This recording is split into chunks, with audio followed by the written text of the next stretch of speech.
எல்லோரும் எப்படி இருக்கீங்க? ஓகே, ஆனஸ்ட்டாக சொல்லணும் அப்படின்னா டிஎன்பிசி ப்ரிப்பரேஷன் வந்து நான் ஸ்டார்ட் பண்ணுறது இது என்னோடய ஃபஸ்ட் டைம் கிடையாது.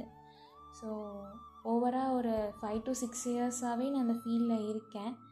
பட் என்னாச்சு, ஒரு லாஸ்ட் 2 இயர்ஸாக வந்து எனக்கு இந்த ஃபீல்டு மேலே ரொம்ப ஒரு வெறுப்பு வந்து, நான் இது வேண்டாம், இந்த ஃபீல்டே எனக்கு வேண்டாம், நான் படிக்கலை, நான் போகிறேன் போதும் அப்படின்னு சொல்லிட்டு நான் ஒரு ப்ரைவேட் ஐடி செக்டர் ஷிஃப்ட் ஆகி நான் ஒரு 2 இயர்ஸாக ஒர்க் பண்ணிகிட்ருக்கேன்.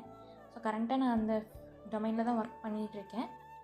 2 மந்த்ஸாக எனக்கு வந்து நம்ம ஏன் எகெயின் இதை ரீஸ்டார்ட் பண்ணக்கூடாது அப்படின்ற ஒரு தாட் வந்து எனக்குள்ளே ஓடிட்டே இருந்துச்சு.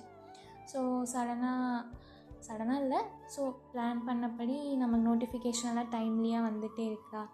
ஸோ ஏன் நமக்கு நல்லா தெரிஞ்ச ஒரு விஷயத்த வந்து இவ்வளோ நாள் பண்ணிவிட்டு அதை ஏன் நம்ம வந்து டிஸ்கண்டினியூ பண்ணணும், அதை அப்படியே நடுவில் விட்டுட்டு போகணும். ஸோ எகெயின் நம்ம அதை வந்து ஸ்டார்ட் பண்ணி தான் பார்க்கலாமே அப்படின்ற ஒரு வந்து என்னோடய ப்ரிப்பரேஷனை ஸ்டார்ட் பண்ணியிருக்கேன். So let's see where this journey takes me. So wish me all the best in the comment section. Thank you people.